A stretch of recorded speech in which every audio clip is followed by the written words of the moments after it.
Le quartier était assez peu développé, le stade nautique et derrière nous n'était pas construit. C'était le premier bâtiment de la rue. Et la rue n'était même pas faite en fait au départ, hein. C'était un grand champ, je me souviens que j'avais fait une photo et que c'était un grand champ, un grand terrain vague.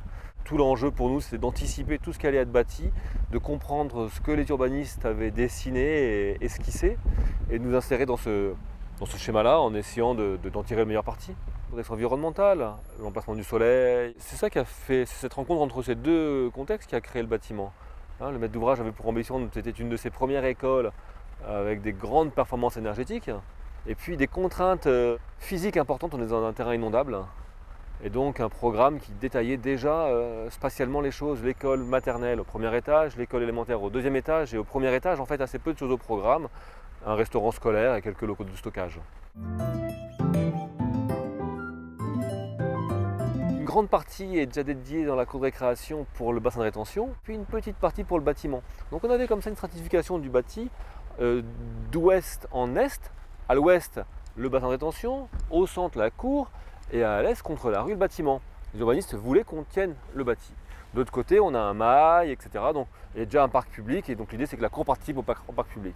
Donc il nous fallait tenir la rue, avec un bâtiment qui était relativement petit, R+2, alors qu'autour on a des bâtiments qui allaient être beaucoup plus grands. Et donc, première chose, on n'a pas respecté l'alignement strict qui nous était proposé de faire un élément complet sur rue parce que c'était des façades est-ouest avec des problèmes d'éclairement dans les salles de classe. Et donc on a préféré faire un peigne et plutôt que de définir de façon claire la rue, plutôt une limite virtuelle dessinée par 3 pignons qui s'enchaînent. Et donc l'école qui vient se mettre comme un peigne sur rue et dont les dents s'arrêtent au niveau de la voie. Ça crée des espaces intérieurs avec des salles de classe qui retrouvent une orientation favorable, nord-sud, avec des locaux qui peuvent être traversants. Donc globalement, c'est cette rencontre entre ce que j'ai appelé le contexte urbain et le contexte environnemental qui a donné la forme du bâtiment, avec un bâtiment sur pilotis qui abrite dessous son parking, etc. En fait, l'idée, c'est d'assumer le béton à chaque fois qu'on peut le faire, et à l'intérieur il me semble même que des fois on a du béton, et moi j'adore ces matériaux bruts, on a construit en pierre, on a construit en bois, et pour moi un matériau doit s'exprimer. Les recouvrir pour les isoler, c'est un peu dommage à chaque fois, on le regrette, et on essaie de le retrouver par ailleurs. Donc vous retrouvez le béton à l'entrée, parce que c'est l'entrée du bâtiment, c'est un point singulier, et il faut que là on ait un contact charnel avec la matière. Cet espace-là il est important, puis il préfigure. Si on a 3 épines, on a aussi une espèce d'aiguille qui les pique entre elles et qui les relie, c'est les couloirs.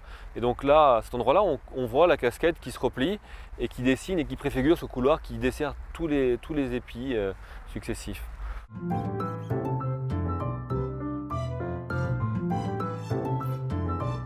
L'idée c'était que ce soit les fenêtres et ce qui fasse le lien entre l'intérieur et l'extérieur. Et on souhaite ne pas en avoir, ne pas les exprimer, les incorporer à des lignes qui sont plus générales sur le bâti. Et ici, j'ai souhaité plutôt les assumer et en faire des grands cadrages. Et je me suis dit, les bâtiments autour, il y aura une maison de retraite, il y aura un bâtiment de bureau quelque part. Ils seront dans du standard. Nous, ici, on peut faire autre chose. Et donc, c'est des fenêtres qui font 2 mètres par 3 mètres, qui sont beaucoup plus grandes, soulignées comme on maquillerait un œil un petit peu par de la couleur. Alors, ça a un côté un peu, peut-être déjà vu sur une école, ce jeu sur la couleur, bien sûr.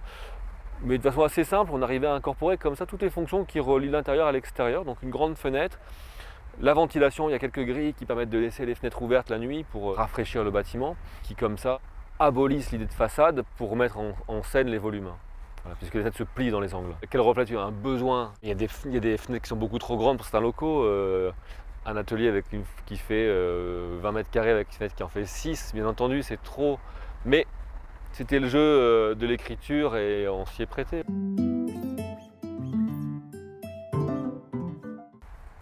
Autant ça peut être gênant pour son logement, etc. Autant pour une école, un lycée, une université, on s'en moque. Alors il ne faut pas que ça perturbe les élèves, bien entendu. Donc on a décalé un peu les fenêtres pour que ce ne soit pas frontal. Mais si on se penche et qu'on regarde, on peut voir ce qui se passe en face. Moi je pense que ça participe un peu à la cohérence et à la cohésion d'une petite école et du lien qui peut se faire entre les élèves et les enseignants. Je trouve que ça participe à tout ça. Voilà. Alors, ça a donné plein de surprises aussi ces vis-à-vis parce que je pense qu'entre les deux façades, on doit avoir 7-8 mètres maximum. Alors, ça ne correspond pas aux rues les plus étroites de nos centres anciens. mais ça correspond à des rues relativement étroites, hein, parce qu'aujourd'hui, quand on est dans une zone d'aménagement concerté, ZAC, hein, on fait 16 mètres. Une voie, c'est 16 mètres minimum. 8 mètres, c'est étroit, donc on voit bien ce qui se passe en face, et ça a donné des choses super intéressantes, comme pour l'éclairage, on s'aperçoit que à cette heure-ci, ou quasiment tout le temps, en fait, les salles nord sont mieux éclairées que les salles sud. Parce qu'au sud, on va mettre le store, on va se protéger, façade nord, et ben on a la lumière réfléchie de la façade en face, et alors là, on a des coefficients d'éclairement qui sont super. Hein. Voilà. Donc ça, c'était assez surprenant pour nous de constater qu'au nord, on voyait mieux qu'au sud, on était mieux éclairé.